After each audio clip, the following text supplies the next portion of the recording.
Hey, good morning, guys. Earlier today, I was just going through some of the comments that I made on a person that I follow on LinkedIn, and is a great guy, Sudarshan Ganpati.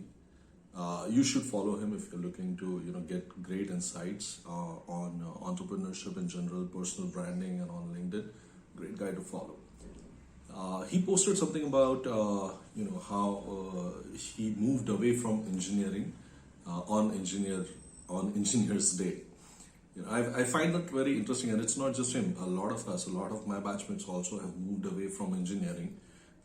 They took up different career paths. Most of them did an MBA, and then they got into banking. That has been the typical case, at least in my friend circle. And others took quite a different route altogether.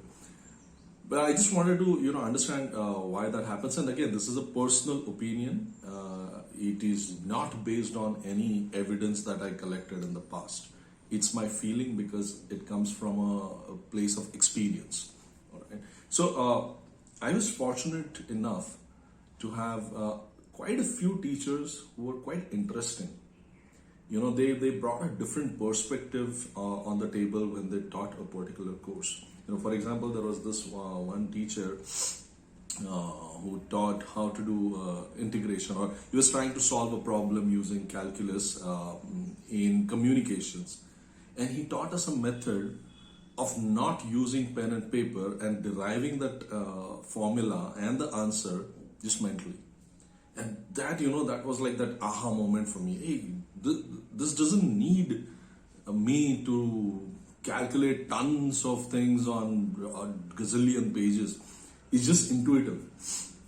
And that's where it occurred to me that engineering is beyond all of these equations. It actually tries to solve a problem and then uses various methods to create applications or devices or whatever that may be to solve that problem. And that is the thread that I have picked up and continue to be on this path. Now, I figured out that a lot of kids who sort of phase out and don't like engineering, my personal opinion is it's not the subject that they don't like.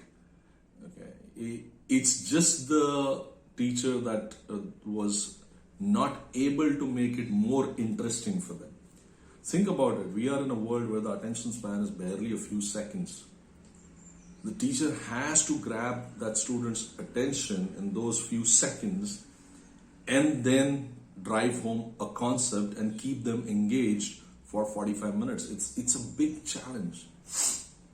Some teachers are able to do it, some are not, but that's okay. It is not because that the teacher is not capable of doing it.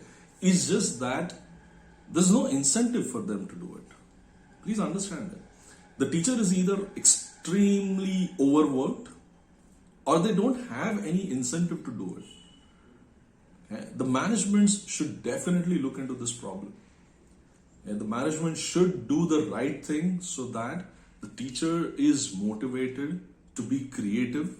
They get the time to be free and explore things out in the world, and then bring that experience in class. That has worked for me.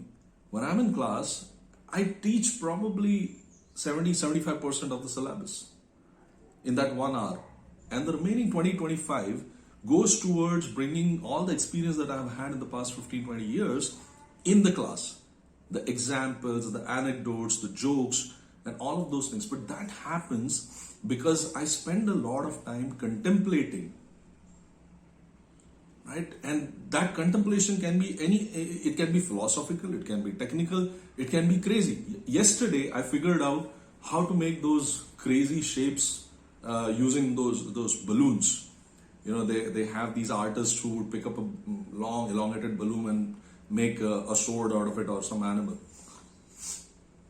I was at a birthday party and I just picked up that balloon and I fiddled and boom, I was able to create it. But that activity, however mundane it may be, it's very important because now I have an example which I can relate with an engineering concept and drive it home in the class. That's what I'm talking about.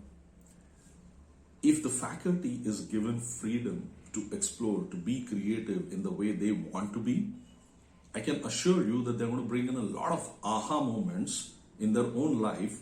And when they take those aha moments when they take those aha moments to a class, they're going to create that wow factor for the student. And I hope that all managements, all engineering colleges specifically, understand this and make it a point to give the time, the freedom, the liberty to their faculty to keep exploring.